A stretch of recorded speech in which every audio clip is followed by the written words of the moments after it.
한자 이야기, 낱말 이야기 805번째 시간입니다. 이번 시간은 자선냄비라는 낱말을 한번 살펴보겠습니다. 네, 자선냄비는 매년 12월이 되면 이렇게 구세군에서 자선냄비를 가지고 어떤 글쎄요, 불의 돕기를 한다든지 많은 그런 성금을 내게 됩니다. 네, 이 자선냄비 이런 것에 관련해서 자선이란 말 우리가 잘 압니다. 잘 알지만 한자를 한번 살펴보겠습니다. 그리고 냄비란 말은 또 어떻게 해서 생긴 낱말인가? 그리고 이 자선냄비 행사를 하는 구세군은 또 어떤 낱말인가? 그리고 자선냄비의 유래, 이런 것에 대해서 이제 12월이 다 가는데 한번 살펴보겠습니다. 네, 자선은 사랑한다는 뜻이에요. 사랑할 자, 자애롭다, 자비롭다, 여러 가지 있습니다. 그리고 선은 착할 선이다. 네, 사랑하고 착한 어떤 마음이 우러나는 그런 것이겠죠. 이 사랑할 자자는 이 자자와 마음심입니다. 그렇죠? 사랑한다는 것은 마음의 상태죠. 그래서 발음은 여기서 왔다. 이렇게 되겠습니다. 네, 글자를 보면 사실은 옛 글자는 이렇게 되어 있어요. 이렇게 따로 떨어진 글자다. 이것은 하나를 보면 금을 현자입니다. 금따. 실이 어떻게 작은 실이 공중에 매달려 있는 모양인데 그것이 그무스레하게 보인다. 그래서 금따라는 표시예요. 이것이 두 개가 왔다. 금을 현자가 두 개가 왔다. 그래서 이것이라는 뜻으로 쓰인다는 것이에요. 그리고 이것은 발음이 금따는 뜻도 있고, 뜻이 금을 자도 있고, 또는 금을 현도 있다. 이렇게 되겠습니다. 글자를 어떻게 해석하느냐는 것은 여러 사람의 여러 설명이 있는 것 같습니다. 우선 저는 금을 현자가 두 개가 왔다. 그래서 이것은 위에 보면 두 개를 합치면 이렇게 보입니다. 그렇죠? 그래서 풀의 싹이다.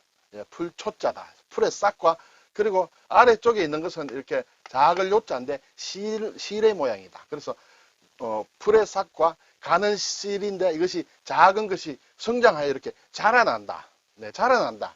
거기에 마음심을 붙인 것은 이렇게 아이가 자라나도록 돌보는 어머니의 마음이다. 좀 억지스럽죠. 억지스럽지만은 그렇게 해석하시는 분들도 있습니다. 외우기 위해서는 그것도 괜찮다. 이런 생각이 듭니다.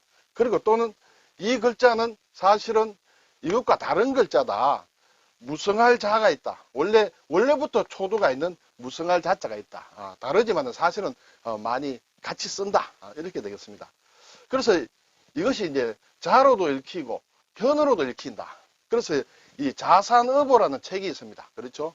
정약전이라는 사람이 흑산도에 귀향을 가서 그 흑산도 부근의 물고기의 생태에 대해서 자세하게 적어놓은 책이 이제 자산어보인데 이것을 자산어보로 읽어야 되느냐, 현산어보로 읽어야 되느냐. 그래서 말이 있습니다. 일반적으로 우리는 지금 자산어보로 읽고 있습니다만 이 자자가 그런 글자다 이렇게 되겠습니다. 그리고 착할 수는 이제 양양자예요. 양이다. 양이 들어가면 곱다, 이쁘다, 착하다, 좋다, 맛있다 그런 뜻으로 많이 씁니다. 양의 역할이 컸다. 그리고 글자 그대로 보면 지금과는 다릅니다만 옛 글자를 보면 이렇게 말씀 은자가 두 개 있다. 말이 두 개 있다는 것은 서로 말로 다투는다는 뜻이다. 근데 어떤 사람들은 이것을 많다로 해석을 한다. 같은 글자가 두 개 있으면 많다. 그래서 양이 많다. 양은 좋은 것이다. 많다. 그래서 착하다. 이렇게 생각하는 분들도 계세요. 이 착할 순자 옛 글자는 이것이 갑골문이에요. 그리고 이거는 이제 금문인데 금문에는 말씀 은자가 두 개 있죠. 이게 말씀 은자 옛 글자예요. 자, 갑골문에 보면 양입니다. 양 아래에 눈이 있다.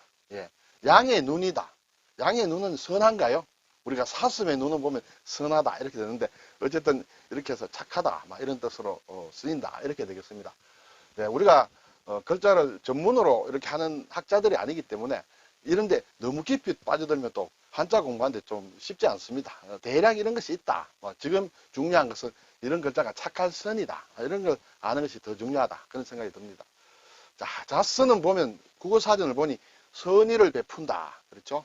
또는 남을 불쌍히 여겨 도와준다. 특히 어려운 사람에게 불쌍히 여겨서 도와주는 것을 자선이라 한다. 그래서 자선사업 이런 얘기 많이 하죠. 내가 자선사업 하는 줄 알아? 그럴 때는 어떻게 보면 좀 이게 비틀어져서 그런 의미로도 쓰입니다만 어쨌든 자선사업은 좋은 사업이죠. 자선가, 자선시, 자선시장 이것은 바자를 번역한 말이다. 이렇게도 잘 쓰지는 않지만 이런 말이 있습니다. 그리고 앞에서 이 자자라고 했는데 이것은 단독으로는 잘 안 쓰입니다. 잘 안 쓰이지만 우리가 학교 다닐 때 배운 독립 선언문에 앞에 보면 나오죠. 5등은 자의 조선의 독립국임과 조선인의 자주민임을 선언하노라 할 때 여기에 자가 나옵니다. 5등은 우리들은 자의 이에 우리 조선에 막 이렇게 얘기가 되겠죠. 그때 쓰인다. 여기에 돌석자를 붙이면 자석이라는 뜻의 자석자예요. 그리고 자장이라 전자장이라든지 할 때 쓰는 그런 자석자로 쓰인다. 이렇게 되겠습니다. 자, 냄비란 말은 그럼 어디서 나온 말이냐? 순우리인 말이냐? 그렇지 않습니다. 일제강점기 때 들어온 말이다. 원래는 일본 말이다. 이게 노구솥 과예요. 솥을 뜻하는 과인데 이것을 일본 사람들은 나베라고 읽습니다. 나베라고 읽다가 이것이 남비라는 말로 좀 변해서 지금은 냄비로 되어 있다. 그런데 아직도 남비라고도 많이 하죠. 자선 남비라고도 많이 합니다만 제대로 된 말은 냄비로 되었다. 원래 이것은 그러면 무슨 뜻이냐? 뭐 우리가 일본말 뜻을 다 알 필요는 없겠습니다만 일단 냄비라는 것은 음식을 끓이는 것이에요. 지금 이 말이 효옹이란 말인데 우리말에는 없습니다. 네. 굳이 해석을 하자면 효는 이제 안주를 얘기한다. 술 먹을 때 먹는 안주 또는 그러니까 음식물을 얘기하죠. 옹이라는 것은 이렇게 흙으로 구운 그릇을 얘기한다. 그래서 흙으로 구운 그릇에 음식물을 만드는 것이다. 그것이 나베라고 이것이 나로 읽히고 이것이 배로 읽힌다. 두 개 합쳐서 냄비라는 말이 나베라가 되고 그것이 우리나라에 와서 냄비로 변했다. 이렇게 되겠죠. 그렇죠. 뭐 이걸 구체적으로 알아야 되느냐 말아야 되느냐 일반적으로 몰라도 되겠습니다만 낱말에 관심이 있는 분들은 다 이것이 일본말이다 하는 것 정도는 알 필요도 있겠죠. 그리고 이제 구세군, 자선 냄비 행사를 하는 구세군은 구는 구한다는 뜻이에요. 구출한다, 네, 구호한다. 네. 그리고 세는 이제 세상이다. 세상을 구하는 군인이라는 그런 뜻이에요. 영어로는 이제 이렇게 살베이션 아미 이렇게 얘기를 합니다. 구원한다. 이것은 이제 기독교 교파의 하나인데 영국의 윌리엄 부스라는 사람이 있습니다. 네, 그 사람이 창설한 교파다.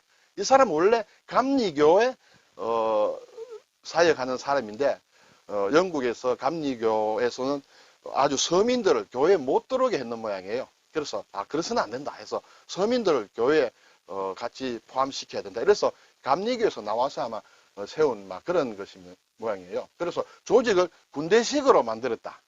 우리가 군대식이라 하면 굉장히 엄격한 상명하복이라든지 규율이라든지 생각이 나는데 그렇다고 해서 구세군이 그렇게 아주 규율이 군대식으로 꼭 됐다. 그리고 엄격하다. 그것은 아닌 것 같아요. 어쨌든 조직의 효율성을 위해서 이렇게 했다는 것 같습니다. 그래서 용어가 상당히 다릅니다. 일반 교회와는. 여기에서는 교회를 영문이라고 합니다. 영이란 것은 병령을 뜻하죠. 병령. 예. 그리고 목사는 사관이라 하는 것 같고 신학교를 사관학교라고 하는 듯 합니다. 예, 저는 이쪽에 잘은 모릅니다만 이렇게 쭉 조사를 해보니까 이렇게 나와 있습니다. 이것은 어떻게 생겼느냐 하면 예전에 1891년도에 미국 샌프란시스코에 아마 여객선이 표류를 해서 난민이 많이 생긴 모양이에요. 그래서 그 난민들이 어려우니까 이제 부두라든지 거리에 냄비를 이렇게 걸어놓고 이 냄비를 끓게 합시다. 냄비를 끓여야 사람들에게 좀 먹는 것을 줄 수 있으니까 그래서 이 냄비에 이제 돈을 받았다. 이렇게 되겠죠. 그래서 그것이 지금 전 세계에 구세군에서 하고 있다. 구세군은 제가 알기로는 세계적인 하나의 조직이다. 이렇게 알고 있습니다. 네, 오늘 자선 냄비 12월을 맞아서 제가 생각이 나서 이 낱말 한번 다뤄보았습니다. 감사합니다.